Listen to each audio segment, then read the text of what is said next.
vous rappelle le mystère que je vous ai proposé de résoudre. Que vaut arc tangente x plus arc tangente 1 sur x? On va regarder ce que ça vaut. On va d'abord étudier cette fonction. Je vais la noter grand M de x, grand M comme mystère.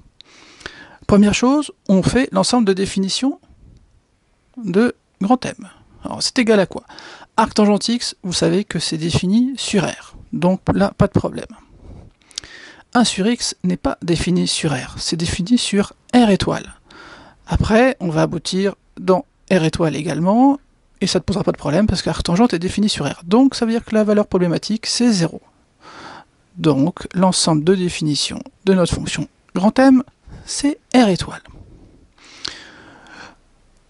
Sur son ensemble de définition, la fonction grand M est dérivable, car arc tangente x existe et est dérivable sur R, et donc a fortiori sur R étoile, et arc tangente x est également dérivable sur R étoile comme composé de fonctions dérivables. On va donc pouvoir calculer sereinement la dérivée de notre fonction grand M. J'ai donc, pour tout x qui appartient à R étoile, j'ai donc grand M' de x qui vaut quoi? Donc j'ai une somme de deux fonctions dérivables, c'est donc la somme des dérivées.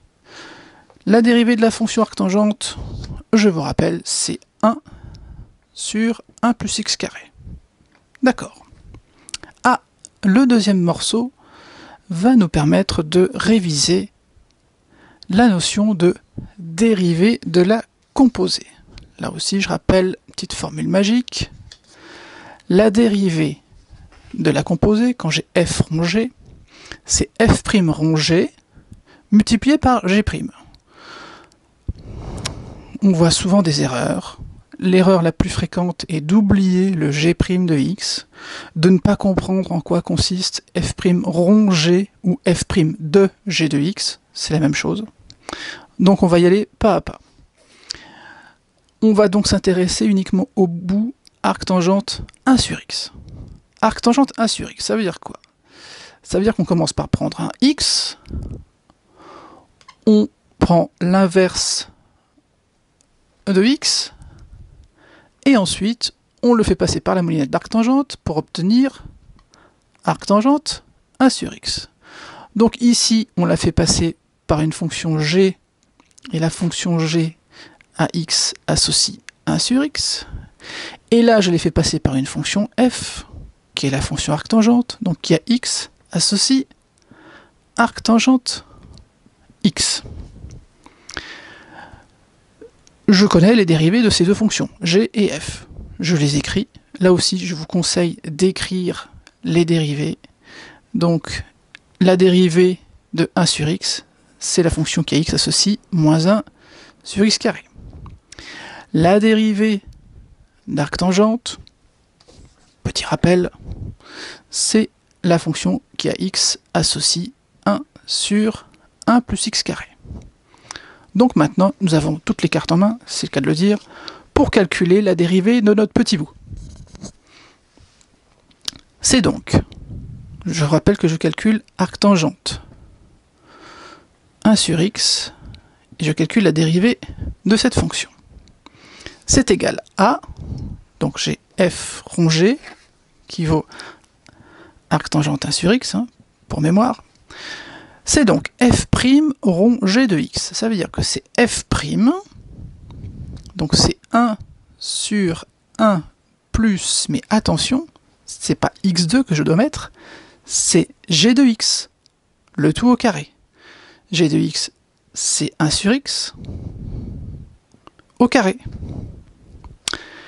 Et n'oubliez surtout pas de multiplier par g' de x, là c'est bien g' de x, c'est moins 1 sur x au carré.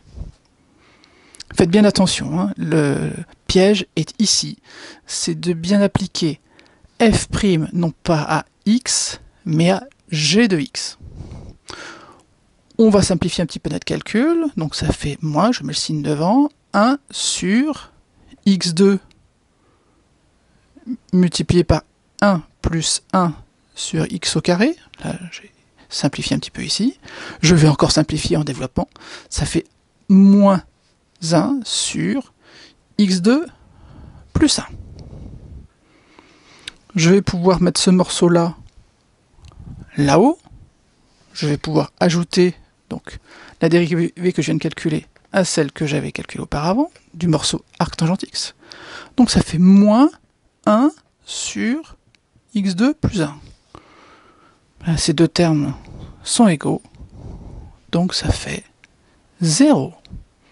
Ah, c'est intéressant. Nous avons une fonction mystérieuse dont la dérivée est nulle. À votre avis, ça veut dire quoi?